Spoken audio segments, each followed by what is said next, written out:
Welcome to my channel Jayalakshmi beyond. ಈ ಚಾನಲ್ನಲ್ಲಿ ನಾನು ಮಾತಾಡೋಕೆ ಹೊರಟಿರೋ ವಿಷಯ ಬಂದು ನಮ್ಮ ಎಜುಕೇಷನ್ ಬಗ್ಗೆ, ನಮ್ಮ ಎಜುಕೇಷನ್ ಸಿಸ್ಟಮ್ ಬಗ್ಗೆ.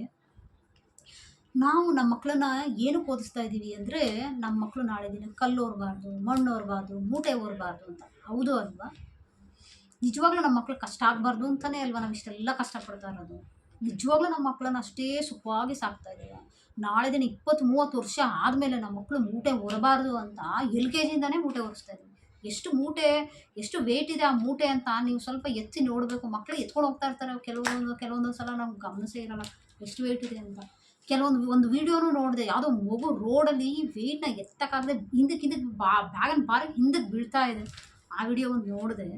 ನನ್ನ ಮಕ್ಕಳನ್ನ ಎತ್ಕೊಂಡು ಹೋಗೋವಾಗ ನಂಗೆ ಹಂಗೆ ಅನಿಸ್ತು. ನನ್ನ ಮಗಳನ್ನ ಎತ್ಕೊಂಡು ಹೋಗೋಕೆ ಬೇಜಾರಾಗ್ಬಿಡುತ್ತೆ. ಅದನ್ನ ವೆಯ್ಟ್ನ ಎತ್ಕೊಂಡು ಹೋಗೋದು ನೋಡಿದ್ರೆ ನನ್ನ ಕೈಲೇ ಎತ್ತಕ್ಕಾಗಲ್ಲ. ನನ್ನ ಕೈ ಶೋಲ್ಡ್ರೆಲ್ಲ ಪೇಯ್ನ್ ಬರುತ್ತೆ ಒಂದೊಂದು ಸಲ. ನಾನು ಒಂದು ಸ್ವಲ್ಪ ಟೈಮ್ ಯಾವುದೋ ಒಂದು ದಿನ ನನ್ನ ಮಗಳನ್ನ ಡ್ರಾಪ್ ಮಾಡಬೇಕು ಅಂತ ಕರ್ಕೊಂಡು ಹೋದ್ರೆ ನನಗೆ ವೆಯ್ಟ್ ಆಗುತ್ತೆ, ನನ್ನ ಕೈಲೇ ಎತ್ತಕ್ಕಾಗಲ್ಲ. ಅಷ್ಟು ವೆಯ್ಟ್ನ ಮಕ್ಕಳು ಎತ್ಕೊತಾರೆ. LKG ಮಕ್ಕಳಿಂದನೇ ಸ್ಟಾರ್ಟ್ ಆಗಿಬಿಡುತ್ತೆ ಆ ಮೂಟೆ ಹೊರೋದು. ICSE ಸಿಲೆಬಸ್ ಅಂತೂ ತುಂಬಾ ಭಾರ ಕೊಡ್ತಾರೆ.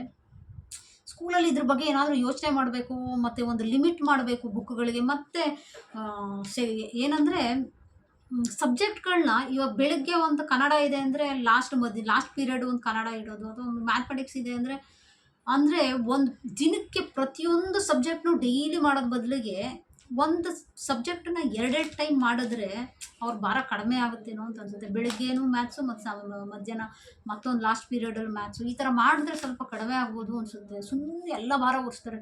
ಒಂದೊಂದು ಸಬ್ಜೆಕ್ಟ್ಗೆ 4-5 ಬುಕ್ಗಳಿರುತ್ತೆ. ಪ್ರತಿಯೊಂದು ಸಬ್ಜೆಕ್ಟ್ 4-5 ಬುಕ್ಗಳು, ಅದೆಲ್ಲನೂ ತರಬೇಕು. ಮತ್ತು ಇಂಥದ್ದೇ ತರಬೇಕು ಅಂತ ಮೆನ್ಷನ್ ಮಾಡಲ್ಲ. ಏನೋ ನಿಮಗೆ ರಫ್ ಬುಕ್ ನೀವು ನೋಟ್ಸ್ ತೊಗೊಬನ್ನಿ, ಇವತ್ತು ಈ ಥರದ್ದು ಬೇಡ ಅಂದರೆ ಗ್ರಾಮರ್ ಇದ್ದರೆ ತೊಗೊಬರ್ಬೇಡಿ, ಇವತ್ತು ಸ್ಟೋರಿ ಮಾತ್ರ ಮಾಡ್ತೀನಿ, ಸ್ಟೋರಿ ಬುಕ್ ತೊಗೊಂಡು ಬನ್ನಿ, ಗ್ರಾಮರ್ ಬುಕ್ ತರಬೇಡಿ ಇವತ್ತು. ಮತ್ತು ರಫ್ ಇದಕ್ಕೆ ಅಂದರೆ ಒಂದು ಲ್ಯಾಂಗ್ವೇಜ್ ಇದಾದರೆ ಅವ್ರಿಗೆ ಬರೆಯೋದಕ್ಕೆ ಅಂತ ಸುಮಾರು ಬುಕ್ಗಳಿರುತ್ತೆ, ಎಲ್ಲನೂ ತೊಗೊಂಡು ಬನ್ನಿ ಅಂತ ಹೇಳೋದು.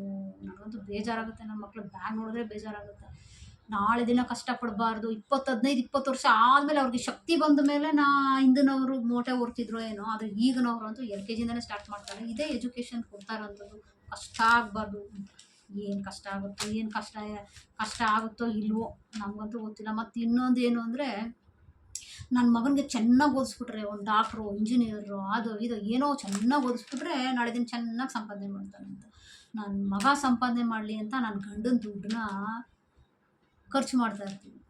ಏನು ಅಂದರೆ, ಈಗ ಅವ್ರಿಗೆಲ್ಲ ಎಷ್ಟು ಒಂದು ಒಳ್ಳೆ ಸ್ಕೂಲು, ಒಳ್ಳೆ ಕಾಲೇಜಿಗೆ ಹೋದರೆ ಅಷ್ಟೇ ದುಡ್ಡು ಖರ್ಚು ಮಾಡಬೇಕು. ಅಂದರೆ ಒಂದು ಡೊನೇಷನು, ಅದು ಇದು ಫೀಸು ಅಂತ ಅವ್ರು ಎಷ್ಟು ಮುಂದಕ್ಕೆ ಸಂಪಾದನೆ ಮಾಡ್ತಾರೋ ಅಷ್ಟು ಖರ್ಚನ್ನ ಈಗಲೇ ಅಪ್ಪಂದಿರು ಮಾಡಿಬಿಟ್ಟಿರ್ತಾರೆ. ಮಗ ಸಂಪಾದನೆ ಮಾಡ್ತಾನೆ ಅಂದ್ಬಿಟ್ಟು ಅಪ್ಪ ಖರ್ಚು ಮಾಡ್ತಾನೆ ಇರ್ತಾನೆ. ಅವನು ಸಂಪಾದನೆಯ ಮುಕ್ಕಾಲು ಭಾಗ ಎಜುಕೇಷನ್ಗೆ ಹೊರ್ಟೋಗಿರುತ್ತೆ. ಇಬ್ಬರು ಮಕ್ಕಳು ಸಾಕಬೇಕು ಅಂದರೆ ಅವರು ಸಂಪಾದನೆ ಮುಂದೆ ಎಷ್ಟು ಸಂಪಾದನೆ ಮಾಡ್ತಾರೋ ಅದಷ್ಟೆಲ್ಲ ಮುಕ್ಕಾಲು ಭಾಗ ಅವ್ರ ಅಪ್ಪ ಖರ್ಚು ಮಾಡಿಬಿಟ್ಟಿರ್ತಾನೆ ಎಜುಕೇಷನ್ಗೆ ಅಂತ. ಇದು ಒಂದು ವ್ಯವಸ್ಥೆ. ಅದ್ರ ಬದಲಿಗೆ ಒಂದು ಗೌರ್ಮೆಂಟ್ ಸ್ಕೂಲಲ್ಲೋ ಅಲ್ಲೋ ಇಲ್ಲೋ ಸ್ವಲ್ಪ ಓದಿಸ್ಬಿಟ್ಟು ಸ್ವಲ್ಪ ಖರ್ಚು ಉಳಿಸಿ ಮಾಡಿದ್ರೆ ಚೆನ್ನಾಗಿರುತ್ತೆ. ಆದರೆ ಯಾರೂ ಅದನ್ನು ಯೋಚನೆ ಮಾಡಲ್ಲ. ಈ ಗೌರ್ಮೆಂಟ್ ಸ್ಕೂಲಲ್ಲಿ ಓದಿಸೋಂಥ ಕಂಡೀಷನು ಇಲ್ಲ. ಆ ಥರ ಇದೆ. ಹೇಳಬೇಕು ಅಂದರೆ ಹೊರಗಡೆ ಗೌರ್ಮೆಂಟ್ ಸ್ಕೂಲ್ಗಳ ಪರಿಸ್ಥಿತಿ ಆ ಥರ ಇದೆ, ಎಲ್ಲರಿಗೂ ಗೊತ್ತಿದ್ದಂಗೆ. ಇದು ಬೇಜಾರು ನಮ್ಗೆ ಹೇಳಬೇಕು ಅಂದರೆ. ಏನಕ್ಕೆ ಈ ಥರ ಇದೆಯಪ್ಪ ಸಿಚುವೇಶನ್ನು ಹೊರಗಡೆ. ಮುಕ್ಕಾಲು ಭಾಗ ಅಪ್ಪನ ದುಡ್ಡೆಲ್ಲ ಮಕ್ಕಳ ಎಜುಕೇಷನ್ಗೆ ಹೋಗುತ್ತೆ. ಏನು ಸಂಪಾದನೆ ಮಾಡ್ತಾರೆ? ಇವತ್ತು ಅಪ್ಪ ಖರ್ಚು ಮಾಡ್ತಾನೆ, ನಾಳೆ ಅದೇ ದುಡ್ಡು ಮಕ್ಕಳು ಸಂಪಾದನೆ ಮಾಡ್ತಾರೆ. ಏನು ಯೂಸ್ ಏನಿದೆ ಇದರಲ್ಲಿ? ಎಜುಕೇಷನ್ ಬೇಕು. ಏನು ಜನಗಳು ಬರೀ ಸ್ಟೇಟಸ್ ಸಂಪಾದನೆ ಮಾಡೋಕ್ಕೋಸ್ಕರ ಓದಿಸ್ತಾ ಇದ್ದಾರೆ ನಮ್ಮ ಮಕ್ಕಳಿಗೆ. ಏನೋ ಥರ ಇರ್ತದೆ. ಸಂಪಾದನೆ ಮಾಡೋಕ್ಕಂತೆಲ್ಲ ಸುಳ್ಳು. ಇವತ್ತು ಖರ್ಚು ಮಾಡ್ತಾರೆ, ನಾಳೆ ಸಂಪಾದನೆ ಮಾಡ್ತಾರೆ. ಏನು ಯೂಸ್ ಇಲ್ಲ. ಏನೋ ಮಕ್ಕಳು ಬುದ್ಧಿವಂತರಾದ್ರು, ವಿದ್ಯಾವಂತರಾದ್ರು, ನನ್ನ ಮಕ್ಕಳು ಬುದ್ಧಿವಂತರಾದ್ರು, ಏನೋ ಒಂದು ಸ್ಟೇಟಸ್ ಅಷ್ಟೇ.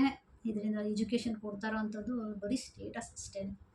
ನನ್ನ ಪ್ರಕಾರ ಜನಗಳೇನೋ ಭ್ರಮೆ, ನನ್ನ ಮಗ ಸಂಪಾದನೆ ಮಾಡ್ತಾರೆ, ಲಕ್ಷ ಸಂಪಾದನೆ ಮಾಡ್ದ, ಅದೇ ಲಕ್ಷ ನನ್ನಪ್ಪ ಅವ್ನು ಸಂಪಾದನೆ ಮಾಡೋಕ್ಕೆ ಖರ್ಚು ಮಾಡ್ದ ಅನ್ನೋ ಯೋಚನೆ ಇಲ್ಲ ಅಲ್ವಾ? ಈ ವಿಡಿಯೋ ಬಂದು ನಿಮಗೆ ಇಷ್ಟ ಆಗಿದ್ದರೆ ಲೈಕ್ ಮಾಡಿ, ಕಾಮೆಂಟ್ ಮಾಡಿ, ಶೇರ್ ಮಾಡಿ. ನಾನು ಹೇಳೋದು ವಿಷಯ ಎಲ್ಲ ಕರೆಕ್ಟ್ ಅಂತ ಅಲ್ಲ, ಇದು ನನ್ನ ಸಣ್ಣ ಅಭಿಪ್ರಾಯ ಅಷ್ಟೇ. ನಿಮ್ಗೇನು ಅನಿಸುತ್ತೋ ಅದನ್ನು ನಿಮ್ಮ ಕಾಮೆಂಟ್ ಮೂಲಕ ನನ್ನ ಚಾನಲ್ನಲ್ಲಿ ಹೇಳಿ. Thank you so much.